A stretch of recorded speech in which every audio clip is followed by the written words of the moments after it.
you already know. That's the part nobody talks about. You're not confused about whether this person treats you well.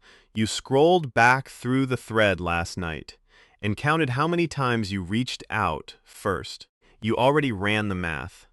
So the real question was never, is this person using me?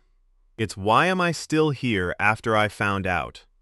And that answer has almost nothing to do with them. Here's what's actually happening. Every relationship runs on a quiet internal ledger. How much you've invested versus how much you're getting back. When that ledger goes negative, the healthy move is to close the account. But most people don't do the healthy move, because closing it means admitting the investment was wasted. So instead of walking away, you double down. You text again. You make the excuse for them before they even ask for one. Psychologists call this the sunk cost trap, and it's the same reason people stay in bad jobs, bad leases, bad everything. Not because the thing is working, but because quitting means facing how much time you already spent on something that wasn't. Notice the pattern the next time it happens to you. Someone goes quiet for 3 weeks, then reappears with a favor to ask, and your first instinct isn't anger. It's relief that they remembered you exist.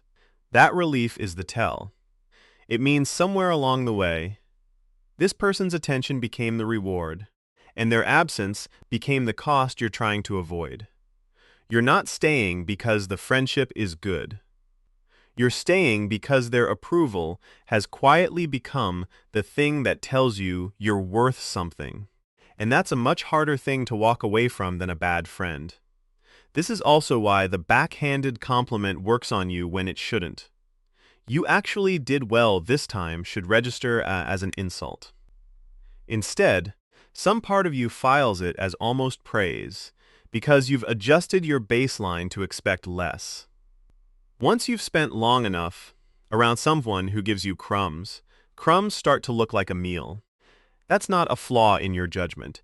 It's a completely normal outcome of getting your standards recalibrated by repeated exposure.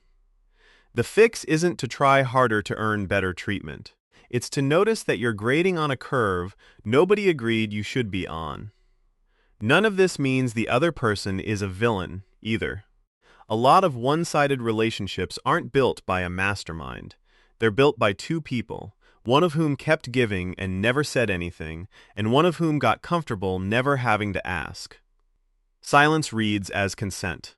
If you never told them the ledger was negative, they may genuinely not know it is.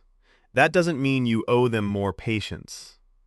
It means the exit isn't about proving they're bad. It's about noticing your own pattern of overinvesting in people who've made it easy for you to keep doing it, and choosing, once, to stop before they ask you to. So here's the practical version. Before you say yes to the next favor, the next plan, the next, hey, long time no talk, pause and ask one question. Would I be doing this if I didn't need them to still like me afterward? If the honest answer is no, that's information, not a diagnosis of them. It's data about where your energy has been going. You don't need a dramatic confrontation to fix this. You need 1 week of noticing who reaches out first, and letting that number tell you the truth your gut already knew. If any part of this sounded familiar, you're not the only one running that math in their head. Drop a comment on which one hit hardest, the relief when they text back, or the moment you realized you'd been keeping score alone. And if you want more breakdowns like this on the quiet mechanics behind everyday relationships, subscribe. There's more where this came from.